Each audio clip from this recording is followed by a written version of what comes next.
Transparency was the goal tonight. PG&E described it as a virtual town hall to learn more about the work in this region and also learn about wildfire safety updates and resources. Now, the video resolution of the man speaking in this report isn't the best, but his words come across loud and clear. After accepting blame for large fires in the past, PG&E is reaching out to let the public know what the utility is doing to be more fire safe. This hour-long online update focused on areas of Northern California that are deemed to be at high risk of wildfire. Regional Vice President Joe Wilson talked about progress being made at the Park Fire in Butte, Tehama, Shasta, and Plumas counties. We have crews that are actively engaged in restoration activities related to the Park Fire, and we made a lot of good progress.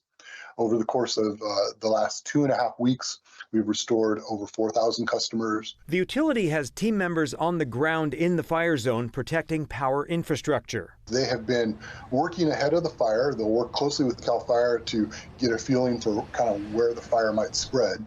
And these crews will go ahead and spray fire retardant on the electric distribution poles. He says they've treated almost 4,000 poles and 88% of those have been saved. And what that means for our customers is it means that when there is a fire that goes through, we're able to restore much more quickly because those assets are still standing. And we also don't have the cost that our customers would bear of rebuilding miles and miles and miles of line.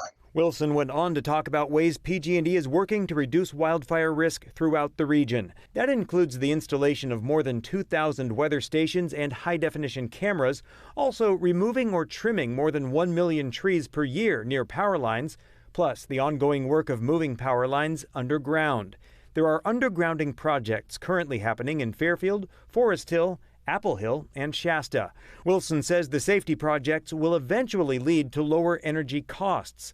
Members of the public had the opportunity to submit questions during the presentation. One of those was, how do you square the huge profits PG&E makes while raising kilowatt-hour rates? Here's Wilson's answer.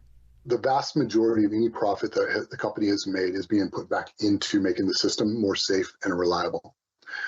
For about 6 years, PG&E didn't pay any dividends to shareholders. Last year, the dividend was reinstated, and it was 1 penny, which ended up being $23 million that went back to shareholders.